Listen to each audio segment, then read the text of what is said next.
Miss world रही प्रियंका चोपड़ा अब सिर्फ बॉलीवुड में ही नहीं, हॉलीवुड में भी एक बड़ा नाम हो चुकी है। 2016 में पद्मश्री अवार्ड से नवाजी गई प्रियंका आजकल हॉलीवुड में अपनी पकड़ मजबूत करने में दिन रात मेहनत कर रही है। बॉलीवुड में उनकी आखिरी फिल्म थी बाजीराव मस्तानी। उसके बाद से वो इंग्लिश शो क्वांटिको और अपनी मूवी बेवॉच पर ही ध्यान देती दिखाई दी। Priyanka Chopra is one of the highest paid and most popular celebrity in India.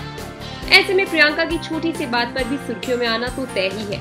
अब की बार प्रियंका ने सुर्खियां बटोरी जब उन्होंने अपनी प्रेगनेंसी से रिलेटेड एक बात सामने रखी। जी हाँ, प्रियंका ने एक इंटरव्यू में बताया कि कुछ साल पहले उनका एक बड़े ब्रांड के साथ कॉन्ट्रैक्ट हुआ था, जिसमें ब्रांड की शर्त ये थी कि प्रियंका कॉन्ट्रैक्ट के दौरान प्रेग्नेंट नहीं हो सकती, जिस पर प्रियंका और ब्रांड में काफी बहस भी हुई, क्योंकि प्रियंका इसके बिल्कुल अगेंस्ट थी। प्रियंका ने कहा कि वो प्रेगनेंसी में भी अपना काम उतनी ही अच्छे से कर सकती हैं, इसलिए ये शर्त रखना बिल्कुल भी जरूरी नहीं है। प्रियंका ने ये भी कहा कि अगर वो प्रेग्नेंट होने के कारण अपना काम ढंग से नहीं कर पाती तो ब्रांड वो कॉन्ट्रैक्ट तोड़ भी सकता है, और अगर प्रियंका प्रेग्नेंट होने के बाद अपने काम से ब्रांड को सैटिस्फाई नहीं कर पाई तब प्रियंका खुद ही वो कॉन्ट्रैक्ट खत्म कर देगी। कई दिन तक आपसी बहस के बाद आखिरकार ब्रांड को हार माननी ही पड़ी। प्रियंका हमेशा से ही अपने स्टैंड को लेके काफी पर्टिकुलर रहती हैं।